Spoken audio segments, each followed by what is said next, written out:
Nos últimos meses, as ações brasileiras estão caindo muito. O Ibovespa caiu de 129 mil pontos no meio do ano passado e tiveram uma boa recuperação no início desse ano de 2022, mas desde o março e abril as ações têm caído muito, chegando ao mínimo deste ano, que foi na sexta-feira agora, que chegou a menos de 100 mil pontos.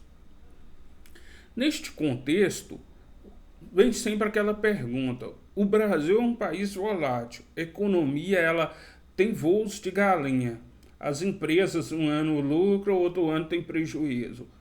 Será que realmente vale a pena investir no Brasil com foco no longo prazo? É o que vamos tentar descobrir hoje nesse vídeo. Logo após a vinheta.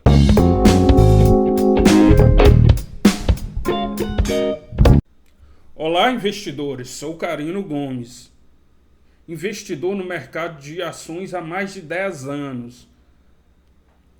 Tenho pós-graduação em mercado financeiro pelo Senac, São Paulo, e sócio fundador aqui do canal Legionário Investidor, um espaço para o pequeno investidor, trazendo informações, sempre buscando o foco em ações e fundos imobiliários.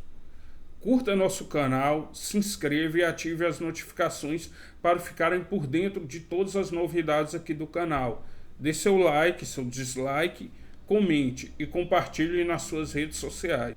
Antes de mais nada, siga nosso perfil lá do Instagram. Lá a gente vai postar diariamente informações que agregam o pequeno investidor. O canal o perfil é Legionário Investidor. Desde o ano passado, quando a bolsa caiu dos 129 mil pontos até a última sexta-feira, quando as ações tiveram forte queda, chegando inclusive a ter quedas chegando inclusive a bater 3% de queda no início do pregão, o Ibovespa ele caiu abaixo de 100 mil pontos. Tem crescido uma visão duvidosa no mercado. Será que realmente vale a pena os investidores no Brasil focarem no longo prazo?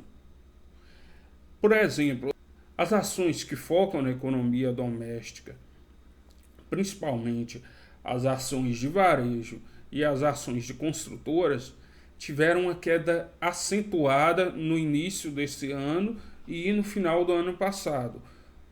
Por exemplo, as ações da Magazine Luiza e da Via Varejo, entre seu máximo e o mínimo atingido na sexta-feira, tiveram quedas acima de 80%.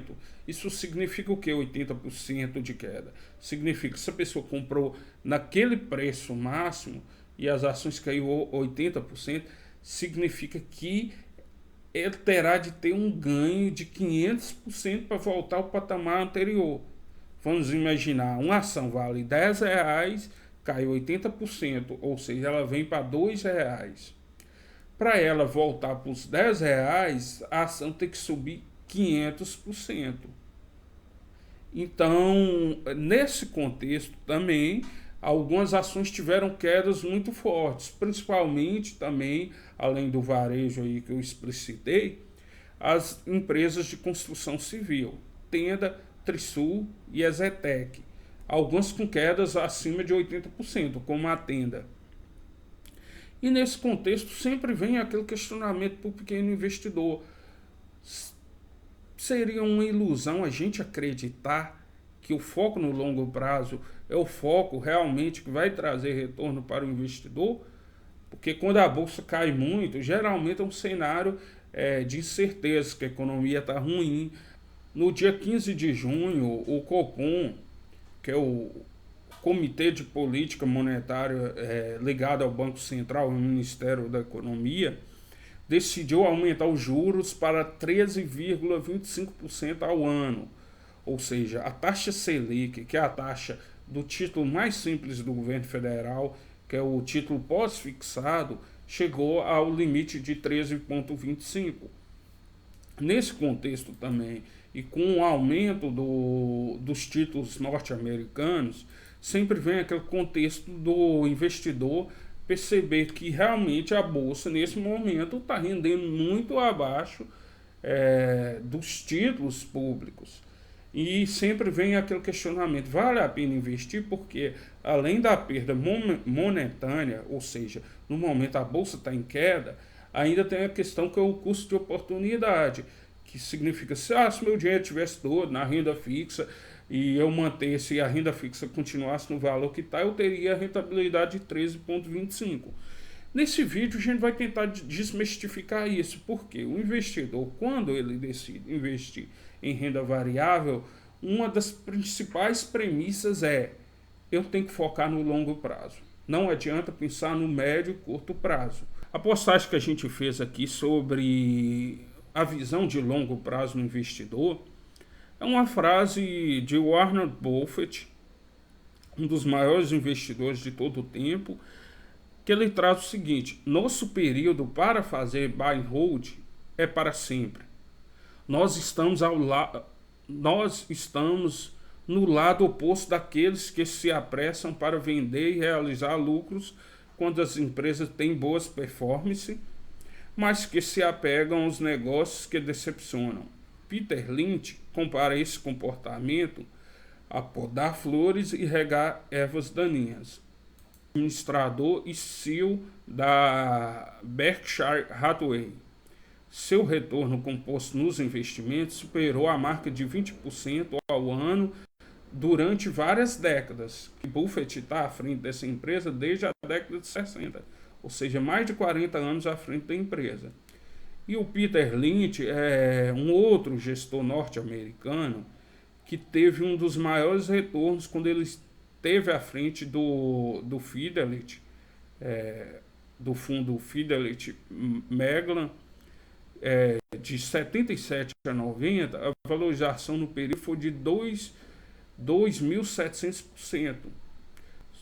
A filosofia de investimento deles era um pouco diferente, porque Buffett gosta de investir em empresas grandes, empresas robustas e que são perenes no longo prazo, empresas que têm uma certa dominância no mercado. Já o Peter Lynch, ele gosta de investir em empresas, principalmente empresas de crescimento, ou seja, aquelas empresas que têm um tamanho pequeno ou médio, que conseguem crescer muito durante décadas e judicial. Então o foco de um é empresas pequenas e médias, no outro é empresas grandes, empresas robustas. Mas eles partilham do mesmo ideal, pensar no longo prazo. E sobre isso, fazendo uma pesquisa, fui ver aqui como foi o lucro do Bradesco em 1994, que foi o ano que iniciou o Plano Real. E aqui a matéria do Folha de São Paulo, aqui disposta na internet, só vocês jogarem o título mais o ano aí no Google, é possível ver uma matéria em 10 de janeiro de 95, dizendo que o Bradesco lucrou 445 milhões em 1994 e atinge a rentabilidade de 12,5% sobre o patrimônio líquido. Para vocês terem uma ideia de como o foco no longo prazo dá o retorno para os investidores, nessa mesma semana saiu uma outra matéria. O Bradesco ele decide, com o lucro que ele teve no primeiro trimestre desse ano, pagar 2 bilhões em juros sobre capital próprio. Mas vejam bem a diferença que está. A empresa, naquele ano lá, a empresa teve um lucro de 400 e poucos milhões. Agora ela está distribuindo para o investidor 2 bilhões. O lucro do Bradesco no primeiro trimestre desse ano superou a marca de 6 bilhões. Então, o investidor ele tem que ter esse foco no longo prazo. Como se percebe aqui, em 1995, o patrimônio do banco era 4,8 bilhões de reais. Esse patrimônio foi crescendo ao longo dos períodos. Em 2005, ou seja, 10 anos depois, o patrimônio líquido chegou a 19 bilhões de reais, que era menos de 5 bilhões de reais para 19, ou seja, multiplicou por cerca de 4 vezes. Considerando aqui no ano de 2015, que seria 10 anos após 2005, o patrimônio já estava quase 90 bilhões de reais, 88,9, ou arredondando 89 bilhões. Isso equivale a cerca de 4 vezes o que estava no ano de 2005. Vocês percebem aqui que em relação ao 1995, que multiplicou mais de 10 vezes em 20 anos. Percebam que o último ano cheio foi em 2021. O patrimônio do banco chegou a 147 bilhões de reais, ou seja, o patrimônio do banco aumentou, multiplicou por 30 vezes. Quanto que será a rentabilidade do acionista? Muito maior. Em relação ao lucro líquido, a gente vai perceber agora como foi bem robusto o lucro líquido. Em 1995, 503 milhões. Para vocês terem uma ideia, foi aumentando. Chegando aqui em 2005, ou seja, 10 anos após 1995, a gente percebe que o lucro líquido do banco aumentou mais de 10 vezes. Houve uma pequena retração. O lucro líquido continua subindo. Em 2015, o lucro líquido deu 17 bilhões. 17 bilhões dividido por 5,5, arredondando, 17 bilhões de reais dividido por 550 milhões, dá 30 vezes também. Ou seja, o lucro líquido aumentou muito mais que o patrimônio, porque o patrimônio, para multiplicar por 30, multiplicou em 26 anos. Aqui, em cerca de 20 anos, já tinha o lucro líquido aumentado 30 vezes. Considerando agora os últimos anos, a gente percebe aqui que tem quedas. O lucro líquido não subiu em linha reta. Mas para vocês terem uma ideia, o lucro líquido aumentou 40 vezes. É muito mais do que o que foi realmente lá no patrimônio líquido. Por quê? O banco aumentou o patrimônio, ou seja, aumentou a quantidade de dinheiro emprestado para os clientes, mas fundamentalmente o banco aumentou sua rentabilidade. O investidor que foca no longo prazo tem a chance de ter retornos imensos sobre o capital investido, pois os juros compostos trabalham no seu favor. Conforme o Buffett falava lá, manter o investimento em empresas boas devem ser para sempre.